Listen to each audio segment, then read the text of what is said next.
Caste was frozen by the British, but why did Hindus let it rot? The convenient blame, British started it, the caste system was rigidified by the British. That's what we've always been told. Yes, true. They used caste to classify, divide, and control the Indian population. But here's the question no one asks. Why did it work so well? If caste was truly just a fluid spiritual classification, why did Indians accept this rigid structure?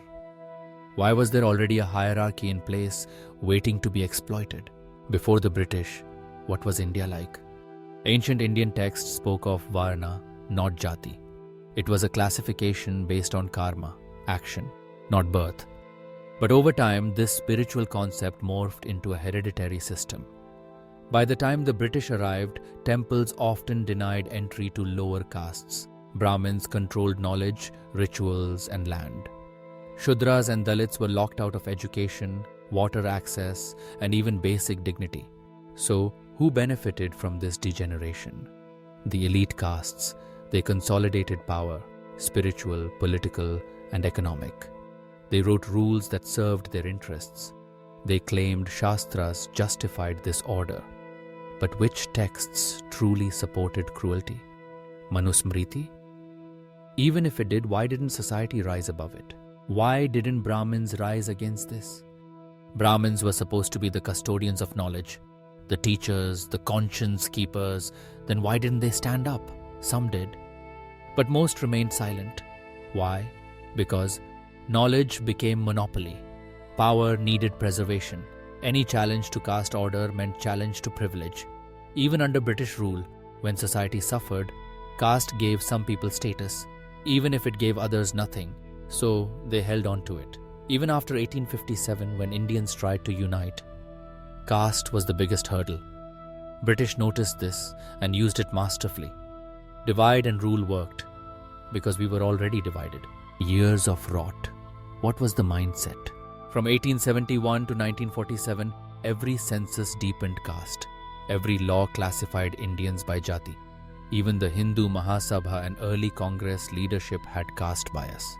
The mindset? It has always been this way. God made us like this. Purity must be maintained. So Dalits were kept out of temples. Shudras were forced into menial labor, and no mass reform happened. Until Ambedkar, Jyotirao Phule, Periyar and others forced the country to confront the rot. But why did it take until the 20th century? Because caste was more than identity. It had become habit, economy, superiority. Post-independence still rotten. We gained independence. We got a constitution. We banned untouchability. But caste didn't vanish. It changed shape. Now it's caste-based voting blocks, caste-based temple control, caste-based reservations. Upper castes blame the reservations, lower castes blame Brahmins. And who wins? Politicians. They want us divided. They want us to think in caste, not in unity. Because unity is dangerous. Unity demands change, the courage to heal. Yes, the British froze caste into administration, but we let it rot into our culture. It's time we stop saying, British did this. We need to ask, why didn't we stop it? And today, why are we still letting it rule us? Let's be honest, we inherited a disease, but we nurtured it. We can keep blaming the British or the past, or we can rise, heal, and end caste. Not just on paper, but in practice. Only then can India truly be one.